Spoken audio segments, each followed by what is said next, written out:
Партиджак, здравейте! Аз съм Живко, а вие сте с видеопоредицата как да организираме своят бизнес с украса, декорация с балони и аниматорски услуги.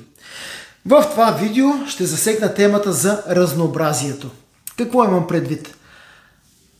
Има безброй начини за украса и декорация на събития. Какво ми се случваше на мен преди години? Клиента идва, иска нещо и аз, понеже съм и новобранец, се мъча да угодя абсолютно на всеки клиент.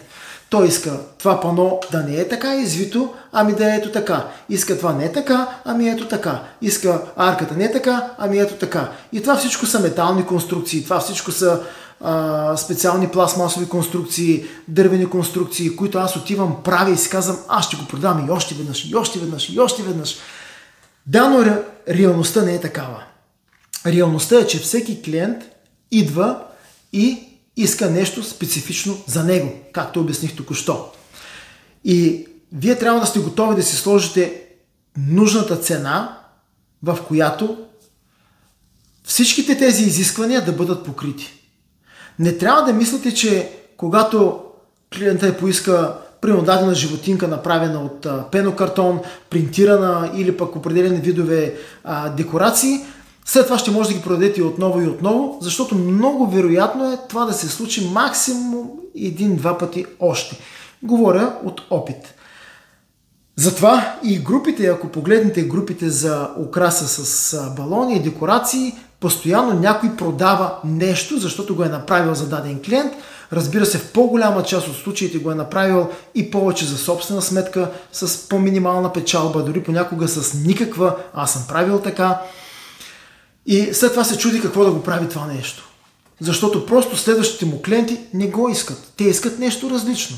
Защото идва клиент и казва, аз не искам това червено, искам малко по-бледо, искам малко по-такова. При балоните няма голямо разнообразие. Тоест има едно червено, още едно по-бледо червено и това е. Има едно бяло, има едно златно, има едно, т.е. две-три сини, но те са така са произведени. Това е. Но когато става въпрос за други финтифлюшки, които могат да се направят, ако клиента ги иска, няма нищо лошо. Просто си сложете нужната цена, за да може всички тези дребни финтифлюшки да бъдат покрити.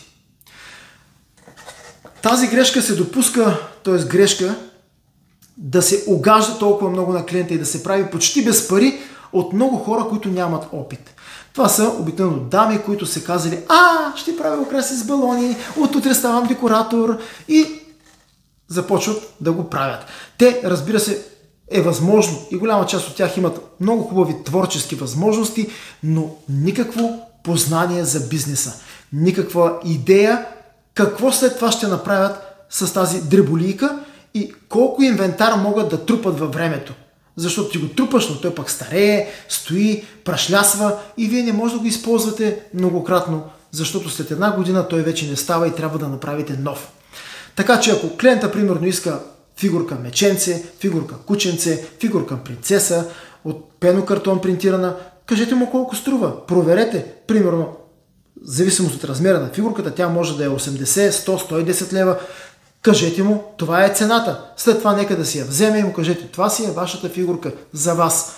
Ама, естествено, голяма част от клиентите ще ви кажат, на мен не ми трябва, вземете я, вие ще продадете някъде другаде, ще направите и друга декорация. Но истината е, че рядко се случва тези неща да могат да бъдат използвани много пъти.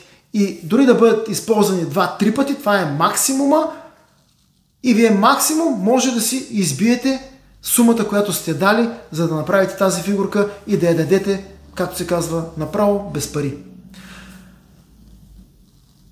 Много е важно също така да знаете какво правя и какво не правя.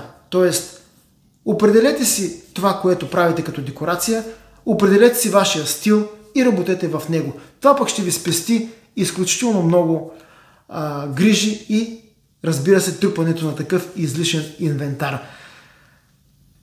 И така, това беше за това видео в тази тема. Гледайте и всички останали видеоклипове на тема украса с балони, декорация и аниматорски услуги.